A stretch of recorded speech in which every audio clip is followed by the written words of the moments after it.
Hello, today I'm going to show you how to download and do a lot of the configuration for the Dolphin emulator. I'm going to use version 4.0.2 for this video, which is the latest stable release as of this video creation. First, I'm going to open up our website. That's freeemulator.com. And then we'll go over here to Emulators, Popular A through H. Click on Dolphin Emulator. Now this emulator is available for multiple operating systems, platforms.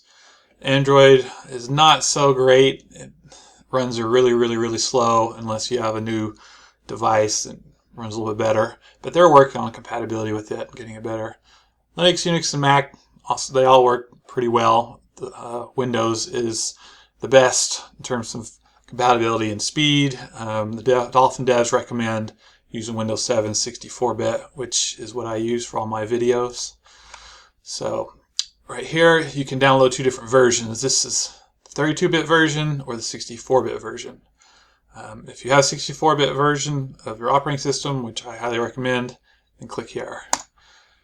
And then you can just click save, and it'll download the exe file, and then you can install it. One thing real quick, a lot of people comment on, they say, "Now, why would I download an emulator from your website? It's just going to contain viruses." Which, I can see why some people would say that. They don't know. What we do is we download the emulators directly from the official websites and then just mirror them on our website without changing them in any way. Occasionally might rename them, but that would be all we do. So anyways, after you download that and install it, you'll have an icon on your desktop. I'll open that up in just a minute. Before we go there, I want to explain a few more things real quick because a lot of people leave comments and ask me these things all the time. First, on the official Dolphin emulator website, which is dolphin-emu.org, it's not dolphin-emulator, which someone else has created, but you can download the Dolphin development versions, which some games do not run right on 4.0.2. Which is the most stable version, as I mentioned earlier, but there are development versions that there's hundreds of these since 4.0.2 came out. They're updated every day that fix little bugs in games. Some of my videos will use these certain versions, and here's where you can come to download it. I'll include this link in the video description. Also want to point out, a lot of people are always asking me in comments, what are the requirements to play this emulator or this game? Is this computer good enough? These specs, yada yada yada. So this right here, I'll also include this link in the video description, is the FAQ, the FAQ for the Dolphin emulator that the Dolphin devs have created. It tells you what CPU, the GPU, how much RAM, all that. I'm not going to go over everything. I will go over a few things real quick. AMD CPUs. Due to very low IPC, AMD CPUs are poor choices for Dolphin. The FX 8000 line of processors is the best they have, and even then, most of those processors will be around half the speed of the i5 or i7 4670K's performance with Dolphin. So yeah, the AMD CPUs I don't recommend. A lot of the newer high-end ones will work pretty well, but not as good as the high-end i5, i7 CPUs. I actually have a 4th gen Haswell i7 4770 that I use for my videos, and it works quite well. It has a CPU benchmark score of around 10,000, and the Dolphin devs, from what I've seen, they recommend a CPU benchmark score of at least 4,000 and preferably at least 6,000 to run most games that are compatible with the emulator smoothly. As far as GPU, you don't need anything special. You just don't want the Intel on board. The HD3000 and 4000 can play games, but you're not going to get the best quality graphics, and it might lag a little. But the CPU is definitely the biggest factor in whether or not games are going to perform well, even more so than the GPU. So, as far as RAM, they recommend 2 gigs or more. I've seen some games running at like 2.5 gigs on when I'm monitoring the usage when I'm actually running a game. So I don't know if all games will run well with just 2 gigs. I've ran 6 gigs in the past and 8 gigs, and that's plenty. But the more the better. Alright, if you want to look up what your CPU benchmark score is, this is a site I use. People are always asking me what their score is, and I go here to refer to it. I'll include this link in the video description as well. A couple more pages. before I get going on the actual configuration of the emulator. This is the Dolphin wiki, which I use all the time. I have the Nintendo GameCube page here and the Nintendo Wii page here. I'll also include these links in the video description. You go here to see whether the games are compatible or not with the Dolphin emulator, and you go to see whether 0 stars doesn't work, or people don't know, no one's really tested it. 1 star means it doesn't work, it's broken, crashes when booting. Very few games do this, especially with the latest Dolphin devs. There are a couple though. 2 stars intro menu, so it'll get a little bit into the game, but not to where you actually play it before it crashes. 3 star. Now I find a lot of 3-star games work just fine when I play them. Some of them don't. But I haven't played them, all the way through per se, so they could crash at some point. 4 stars means they run well. Could be a couple issues. But you can play all the way through. 5 is perfect. I've come across very few games that I would consider perfect, but very, very good. And you can go through here, click on any game you want, and then sometimes they'll give you specific settings. Let's just Super Mario Sunshine, for instance. Go down here. This will tell you how to fix a lot of the issues that the games will have, different codes you can use, lots of things. This right here shows what everyone's tried and what they recommend. It's really good stuff. If you're having problems running games at full speed, I recommend coming to the wiki to check it out. And also there's videos here. Alright, so let's get on with the main configuration. I'm going to open up the Dolphin emulator. I've already got mine configured for the settings I use for, I'd say, 80% of my games. Some settings can change based on what people list on the wiki that I showed just a minute ago. First, I'm going to go to Config. Under the General tab, you've got Enable Dual Core.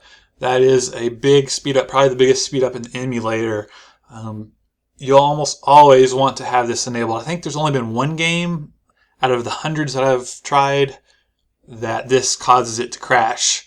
Every other game, good choice. The enable idle skipping is another speed up. It's a pretty big speed up. I've noticed it usually gives me 10 or 15 frames per second on average.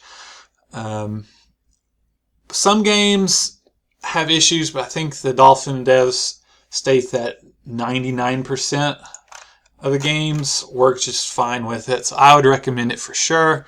Frame limit, I think I leave them always set to auto. There are a couple games, I believe, where you can set it to audio. If you have these crackling audio issues, it'll fix it sometimes. Or some you can set it to 60 if you're running the NTSC USA games, or 50 if you're running the European PAL games.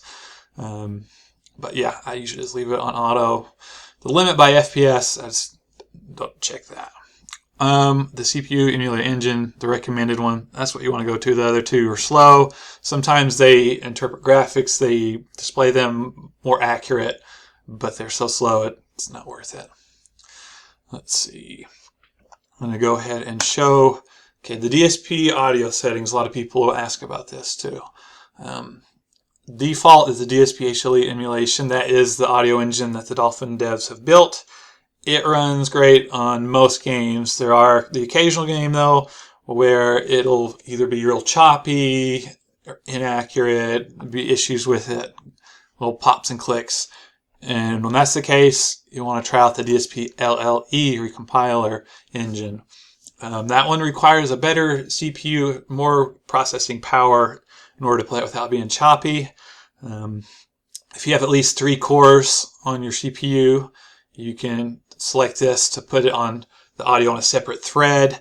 However, some games will crash when you do that, kind of intermittently, like 10 or 15 minutes into your gameplay. So I rarely use this. Only if a game is going real slow or sounds real bad, I might select this. Most of the time, though, I will run just the HLE emulation.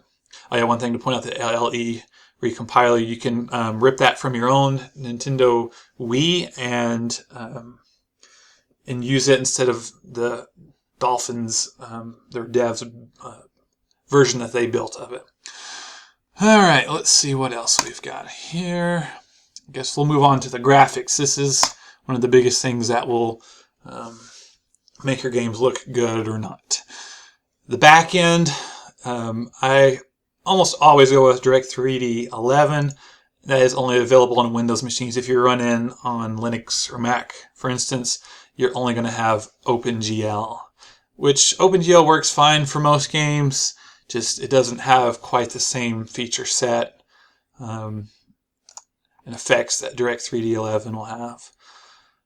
Full screen resolution, I set mine to 1080p. You can set yours to whatever resolution your monitor is. Aspect ratio, I usually tell it to force 16:9, and then I apply the widescreen hack. I'll show that in a minute. Some games don't run good at all with the widescreen hack in 16:9, so you can set it to force 4:3. A couple games, if it says you're getting full speed emulation, but it's choppy, which I've had happen a couple times, this is fixed to maybe half the time, enabling the VSync. But I normally leave that off. And I check full screen, so as soon as you start a game, it opens up in full screen for you. Some people like to hit show FPS so they can see what frames per second it's running at. I like to uncheck hide mouse cursor so that doesn't get on your screen when you're playing. Head on over to enhancements, internal resolution. Now this is what's going to really affect whether your games look good or not. Because this doesn't just upscale the video, the image. This renders actual graphics. In my case, 1920 by 1584, so on high definition resolutions. Now, if you try, say, 2.5, 3 times, and it runs slow, I recommend starting with 1 times and then going up from there until you get a good full speed playthrough and high quality graphics. If it starts getting choppy, knock it down a notch. The anti-aliasing, I don't ever use this. It will help with jagged lines, and you need a pretty good GPU though in order to get this to not cause a lot of slowdown. With my AMD HD 7770, it does cause lag when I use even on 2 samples on a lot of games. Some games it'll run it fine, but with the more demanding ones it doesn't, so I just leave this as none. Let's see, I'll just leave this at 1. The scaled EFB copy, I generally leave that checked. It'll provide a little speed up and make well, maybe not speed up, but it makes the textures look better. And it doesn't take a very big hit on your speed. The forced texture filtering, a couple games require that so the graphics don't look blocky, I guess is the right word, such as New Super Mario Bros. Wii. If you leave this unchecked when you play a game, the background textures will look real blocky. And then here's the widescreen hack I mentioned a little bit ago. I use that on almost all my games, so it renders everything in widescreen. Well, most everything. Some of the icons and little graphics they can't render them in widescreen format, so they're stuck in 4:3, but I still like to use it. Go over to the hacks, and the skip EFB access from CPU. For some games that will provide a big speed boost, but a lot of times when you click that, it can hamper the accuracy of the emulator, and it can remove some of the effects of the games, which looks ugly. So I don't recommend that unless you've tried everything, you can't get it to go any faster, it's too slow, choppy, you're only running 75-80%, whatever. You might want to give that a try. The ignore format changes. It gives you a small speed boost, nothing big. A lot of games don't really care whether this is on or off, so I'll always leave it on. The EFB copies. Almost all games you'll leave to texture. That's the fastest way for it to render the graphics. You can set it to RAM, and a lot of the games are a little more accurate in rendering the graphics, but it causes a big slowdown unless you have a really good CPU. For some games, such as New Super Mario Bros. Wii, you have to have RAM checked and uncheck enable cache if you want certain objects to animate, the coins, boxes, or the boxes, the blocks. Like I said, it will cause a slowdown if you don't have a good CPU. So I usually leave this set on texture. The accuracy, most games work great on fast. You'll really want to change this. If you do slide it over, there's 3 settings. It can cause a game to crash. So look on the Dolphin Wiki. If someone says change this to safe, it works a lot better. Do that, otherwise leave it at fast. There are a couple games, the external frame buffer, that need to have it enabled. Most of them you want to leave it disabled, but the other day I was playing a Harry Potter game for the GameCube, and if you didn't uncheck this and set it on virtual, the screen would flicker white. It'd be the regular graphics and it would flicker white. It was real annoying, give you a migraine. So I'll leave that at disabled. Some of these other things, I usually always leave the cache displays list checked. The OpenMP texture decoder, I'll use that for some games. It can actually provide a speed boost if you have multiple cores on your CPU, but for some games it can also cause it to crash. So if you have issues, you don't want to uncheck that, but a lot of times it's a good thing to check. It can also cause some slowdowns on some games too, so you just kind of play around with it. Advanced, I don't mess with any of these settings. Alright, let's see what we have next. I'm going to explain the GameCube pad settings. So you can either go up to options and do it here, or you can just use these little buttons. These buttons are quicker. So right now, I have a device that says xinput/0/gamepad. It's actually an Xbox 360 controller. That's what I use for all my GameCube videos. Have it configured here. You can click each button, and it'll show a little example of where they're at. These settings work really well for me, so if you want to pause a video and set up your Xbox 360 controller like this, you can. You can set up to 4 gamepads here. I only ever use 1. Click OK. Let's go into some Wiimote settings. I actually use a real Wiimote I have an actual real Wii as well, and I just use the sensor bar from it, turn the Wii on, and then that powers up the sensor bar, and then I can use it with the computer using Dolphin. You can get a wireless sensor bar, which is what I'd recommend, so you don't have to run the Wii, and just use that instead. But with the real Wiimote, there's no real configuration you have to do, except I recommend to disable this. I think it's enabled by default. Uncheck the enable speaker data for some games, such as Donkey Kong Country Returns. It messes the game up. I think it causes it to crash because it can't play the speakers on the Wiimote. It can't play the sound over it very well. It causes issues. And you can set your sensor bar position just like on an actual Wii. I will show a lot of people don't have a Wiimote, so they want to use something else. So you can go to Emulated Wiimote, Configure, and you can either use a keyboard mouse combination to change all these settings, or you can use a gamepad. I think right here I have this set up. This is what I used for New Super Mario Bros. Wii. I found it was a little easier and more fun for me to play it with the Xbox 360 controller than the actual Wiimote. And these are the settings I used for it. But you can change these to whatever you want. You just click on the button, type in the letter, the number, whatever you want to use on your keyboard. And it works well. Let's see. What else do I have left to show you? Okay. So some of you may be wondering, why is that avatar game there? If you click Browse, and then you browse to a directory with either .iso or .gcm games for GameCube or .iso for Wii, it'll load all the games on this list here. The reason I want to show this to you is because some games require certain speed hacks or certain options specific to the game that you have to enable in order for them to play correctly. So if you right-click this, go to Properties, this Game Config screen is what you want. So if you ever hear someone say, enable the MMU or the MMU speed hack or the V-beam speed hack, this is where you go to do that. There are actually quite a few games in order to play correctly. They require either the MMU or MMU speed hack. Now, let me explain real quick what these do. If it's a solid box, that means it's going to use whatever your default Dolphin settings are. It won't override anything. If it's off, that means it's just going to disable that particular setting for this game only. you have a check, it's going to override your default settings and use what you supply it with here. There's also, you can load patches, some cheat codes. There's information about the game, what region it is, and all that. File system, the makeup of the actual GCM or ISO disk.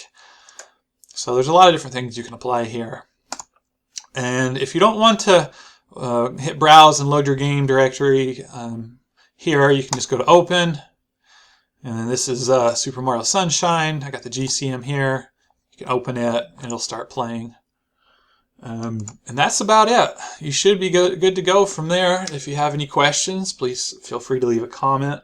One thing I do want to mention real quick before I end this video, we at freeemulator.com, we do not host any ROMs or give out links to them. People ask for them all the time, but we don't do that. We only have emulator videos. We only have emulators to download and videos of the emulators. So if you're looking for ROMs, the best thing I can recommend is to use Google. Or buy the games, support the developers that make them. And thanks for watching.